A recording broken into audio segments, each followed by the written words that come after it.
वयम् अभ्यासं कुर्मः। प्रिय विद्यार्थीगण, आइए आज हम मातामह्याः उपनेत्रम नामक इस पाठ के अभ्यास कार्य को देखते हैं। प्रथम प्रश्न है, अधोलिखितानां प्रश्नानां उत्तराणि एक पदेन लिखत। अर्थात निम्नलिखित प्रश्नों के उत्तर एक शब्द में लिखो। यथा, जैसे उदाहरण के लिए प्रश्न है कि मातामही प्रतिदिनम किम पठति, अर्थात नानी प्रतिदिन क्या पढ़ती है, तो इसका उत्तर है वार्तापत्रम, अर्थात समाचार पत्र। अब आगे देखते हैं प्रश्न भाग क। कस्य अधः मुनमुनः उपविष्टाः आसीत्, अर्थात मुनमुन किसके नीचे बैठी थी, तो इसका उत्तर होगा पर्यंकस्य, अर्थात पिलंग या बेड के नीचे। भाग ख। प्रायशः कः समयः आसीत्, अर्थात लगभग क्या समय था, तो इसका उत्तर होगा सार्धपंचवादन, अर्थात 5:30। भाग ग। उपनेत्रम कस्य पाद्योः मध्ये आसीत्, इस प्रश्न का उत्तर होगा मुनमुनस्य, अर्थात मुनमुन के। भाग घ। मातामही प्रतिदिनम कदा वार्तापत्रम पठति, अर्थात नानी प्रतिदिन कब समाचार पत्र को पढ़ती थी, तो इसका उत्तर है प्रातः। भाग न। उपनेत्रम धृत्वा कः शोभनः दृश्यते स्म, अर्थात चश्मा पहनकर कौन सुंदर लग रहा था, तो इसका उत्तर है मुनमुना। आगे प्रश्न नंबर 2 है, अधोलिखितानि वाक्यानि पठित्वा आम न वा लिखत, अर्थात निम्नलिखित वाक्यों को पढ़कर आम अर्थात हाँ या न लिखो। जैसे भाग क। उपनेत्रम विना मातामही कष्टम अनुभवती स्म, चश्मे के बिना नानी कष्ट का अनुभव करती थी। यह बात तो सही है, इसलिए इसका उत्तर होगा आम अर्थात हाँ। इसी प्रकार अब भाग ख देखते हैं। रमा कपाटिकायाम उपनेत्रम अन्विष्टवती, अर्थात रमा ने अलमारी में चश्मा ढूंढा था, तो यह बात सही है, इसलिए इसका भी उत्तर होगा आ। भाग ग। पर्यंकस्य अधः मुनमुनः उपविष्टः आसीत्, अर्थात पलंग के नीचे मुनमुन बैठा था, तो यह भी बात सही है, इसलिए इसका उत्तर भी होगा आ। भाग घ। मुनमुनस्य पाद्योः मध्ये उपनेत्रम आसीत्, अर्थात मुनमुन के पैरों के नीचे चश्मा था, तो यह भी बात सही है, इसलिए इसका उत्तर भी होगा आ। भाग न। रमा उपनेत्रम स्नानागारे अन्विष्टवती, अर्थात रमा ने चश्मा बाथरूम में ढूंढा, तो यह भी बात सही है, इसलिए इसका उत्तर भी होगा आ। भाग च। मातामही प्रतिदिनम प्रातः वार्तापत्रम न पठति, अर्थात नानी प्रतिदिन प्रातःकाल समाचार पत्र नहीं पढ़ती। यह बात सही नहीं है, इसलिए इसका उत्तर होगा न। अब प्रश्न 3 में कहा गया है, मंजूषातः उचितम शब्दम चित्वा विलोम शब्दान लिखत, अर्थात बॉक्स से उचित शब्दों को चुनकर विलोम शब्द अर्थात विपरीतार्थक शब्दों को लिखो। जैसे अधः का अर्थ है नीचे, तो इसका विलोम शब्द होगा ऊपरी।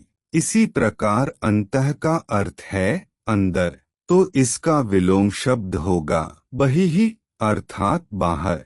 इसी प्रकार समीपम का अर्थ है पास में, तो इसका विलोम शब्द होगा दूरम। इसी प्रकार मंदम का अर्थ है धीरे से, तो इसका विलोम शब्द होगा सत्वरम, अर्थात जल्दी।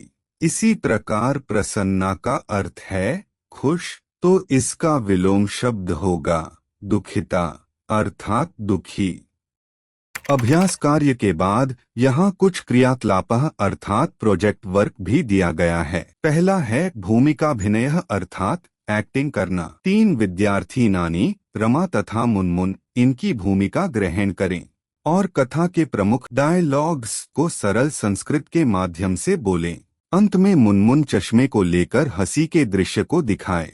आगे क्रियाकलाप नंबर 2 में कहा गया है कि मम गृहस्य वस्तुस्थान सूचिं पूरयत, अर्थात मेरे घर की वस्तुओं के स्थान की सूची को पूरा करो। यहाँ पर एक तरफ वस्तुओं के नाम दिए गए हैं तथा दूसरी तरफ घर में उन वस्तुओं को रखने के स्थान दिए गए हैं। जैसे पुस्तक रखने का स्थान है उत्पीठिकायाम अर्थात मेज पर, इसी प्रकार वस्त्र रखने का स्थान होता है कपाटिकायाम अर्थात अलमारी में।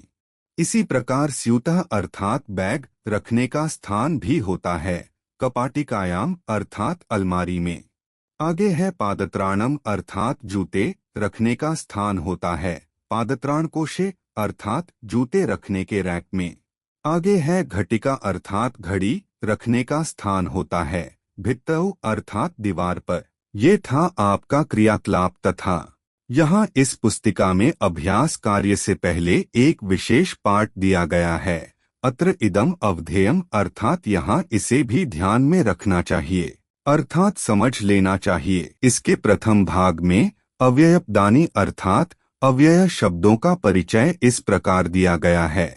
यस्य पदस्य नाना विभक्तिवचनेषु परिवर्तनम न भवति तत् पदम अव्ययम भवति, अर्थात जिस शब्द की अलग अलग विभक्तियों में तथा अलग अलग वचनों के कारण कोई परिवर्तन नहीं होता वह शब्द अव्यय शब्द होता है, अर्थात जो हमेशा एक जैसा रहे। इसे समझने के लिए हम एक ऐसे शब्द को देखते हैं जो अव्यय नहीं है। जैसे एक शब्द है बालक, यह शब्द अलग अलग विभक्तियों में बदल जाता है। जैसे प्रथमा विभक्ति में यह बालकः है लेकिन द्वितीया विभक्ति में यह बालकम बन जाता है तथा तृतीया में बालकेन। लेकिन यहाँ दिए गए इस पहले अव्यय शब्द अधः को देखें, यह सभी विभक्तियों में एक समान रहता है। इसी प्रकार यह बालक शब्द एक वचन में कुछ अन्य है, द्विवचन में कुछ और तथा बहुवचन में कुछ अन्य ही है, लेकिन एक अव्यय शब्द सभी वचनों में भी एक समान रहता है। इसी प्रकार बालक शब्द का स्त्रीलिंग बनता है बालिका, लेकिन ये अव्यय शब्द सभी लिंगों में भी एक समान ही रहते हैं। और शास्त्रों में भी कहा गया है सदृशं त्रिषु लिंगेषु सर्वासु च विभक्तिषु वचनेषु च सर्वेषु यन्न वेत्ति तदव्ययम्। अर्थात जिन शब्दों का रूप तीनों लिंगों, सभी विभक्तियों और सभी वचनों में एक समान रहता है, उनमें कभी कोई बदलाव या विकार नहीं आता, उन्हें अव्यय कहते हैं। यहाँ कुछ उदाहरण दिए गए हैं और इनके साथ ही इनके अर्थ भी दिए गए हैं। इन्हें आप ध्यान से अर्थ सहित याद कर लें। इसके बाद एक बहुत ही रोचक तथ्य संस्कृत भाषा का यहाँ पर बताया गया है कि अगर हमें किसी भी वर्तमान काल के वाक्य को भूतकाल के वाक्य में बदलना हो तो उसके पीछे स्म लगा दिया जाता है। जैसे यहाँ पर कुछ उदाहरण देकर यही बात समझाई गई है। जैसे माताम ही उपनेत्रम धारयति, अर्थात नानी चश्मा पहनती है, लेकिन अगर इसी वाक्य के पीछे स्म लगा दिया जाए तो इसी वाक्य का अर्थ हो जाता है नानी चश्मा पहनती थी। इसी प्रकार ये अन्य उदाहरण भी दिए गए हैं जिनका अभ्यास करके आप संस्कृत वाक्य रचना आसानी से सीख सकते हैं। तो विद्यार्थीगण, यह था आपके द्वितीय पाठ का संपूर्ण अभ्यास कार्य। मिलते हैं अगले पाठ की वीडियो के साथ। धन्यवाद।